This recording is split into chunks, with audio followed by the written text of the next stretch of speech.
Welcome to Command Line Cardio. I'm Carla, and this is Vets Who Code, and today we're going to talk to you about the basics of the command line. Now today, it's going to be a little less cardio and a little more couch, because my little baby girl, Lucy Lou, let's say hi to Lucy Lou. Hi, burgers. Yeah. Somebody went to the emergency room yesterday, and I don't have the heart to move over to my Command Line Cardio equipment, so we're going to stay at Command Line Couch. So let's check out the Command Line Couch.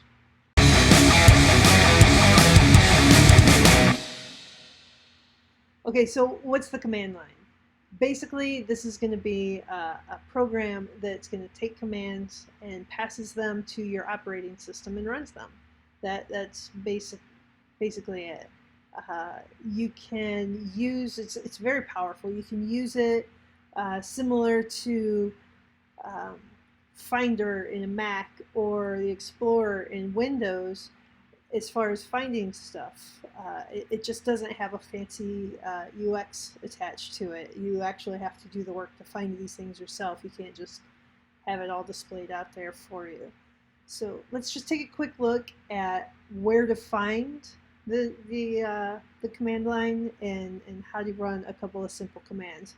Now in Mac it's a little bit different from Windows, and I'm on a Mac, but I'll try to explain some of the stuff that comes along with finding these commands in a Mac or in a Windows as well.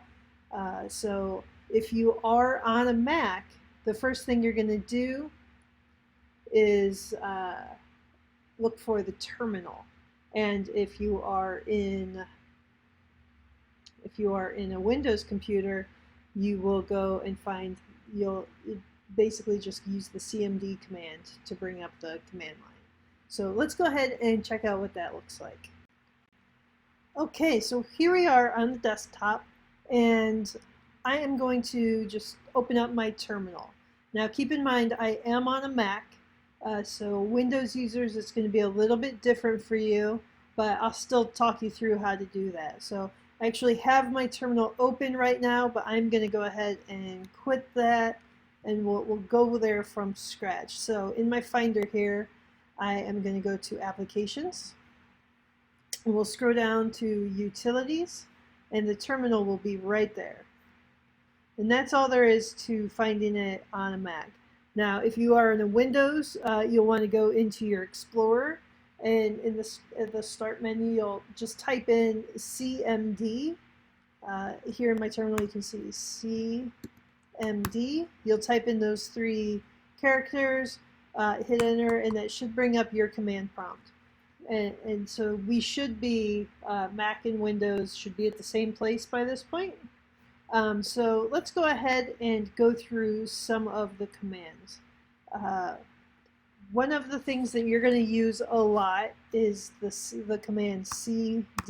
And that stands for change directory. So basically what we're doing is saying, okay, I am at the C drive, I want to navigate somewhere else. So if I wanted to go to my desktop, you would just go cd space desktop. And this will be the same for Windows or Mac. And you can see here that the path now includes desktop. Now I have this file over here called My Stuff. I could navigate there as well. So you go cd space My Stuff. There's a space in there. Do me a favor, people. Don't put spaces in your file names. Here, let's just change this name real quick.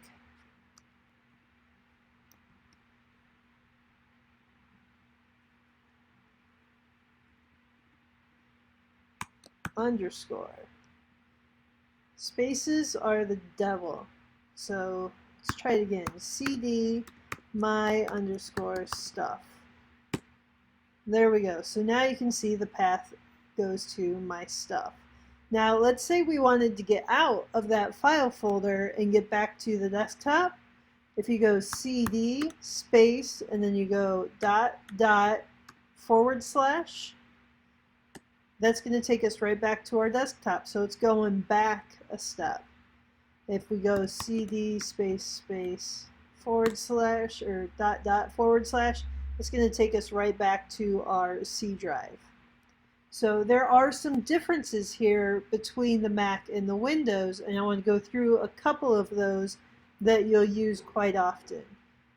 If I type in on a Mac the letters LS, that's going to list out all of the available files here in the C drive.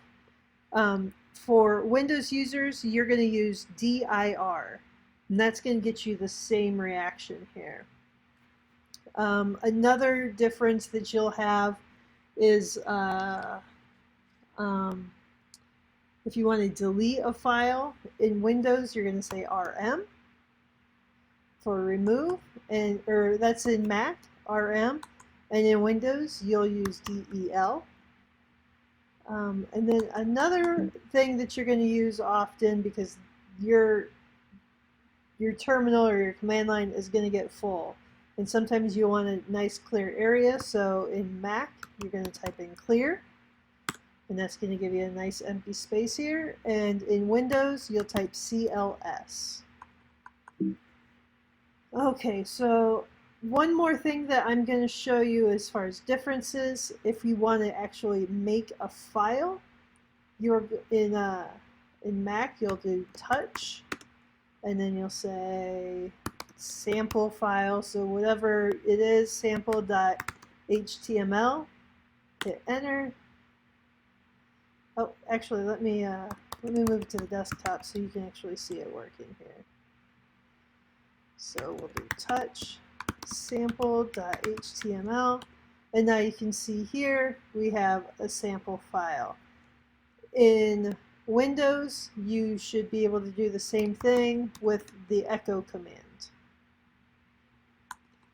Okay, so I'm going to go ahead and just chuck this. So let's actually do this rm sample.html.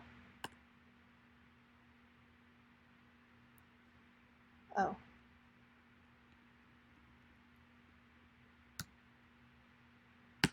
There we go. So I removed that sample file and it's now gone. Okay, so now let's say we want to make a sample file folder in here. And this will be the same in Mac and Windows. And you're going to do mkdir,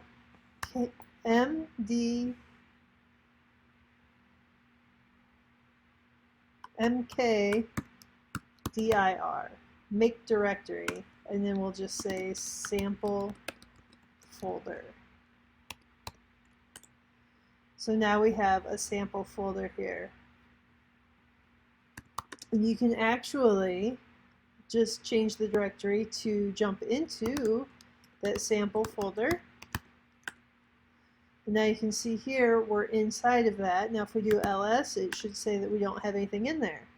So let's go ahead and do touch sample.html, and now you can do an ls, and there it is right there. It shows you right there. And then if we double click into that folder, you'll see that it's there as well.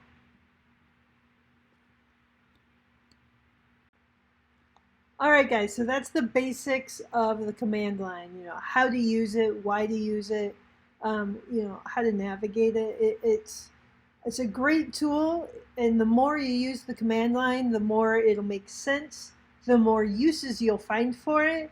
And you know, once you start using Git through the command line, that makes life just so much simpler. So I really hope that this helps you get a basic grasp of the concept. And that's it for CommandLineCardio, or today's version of CommandLineCouch, since Miss Lucy is still sitting here sleeping peacefully. So I hope you guys really enjoyed this. I hope it was useful for you, and I will talk to you at a later point. Thanks, and have a great day.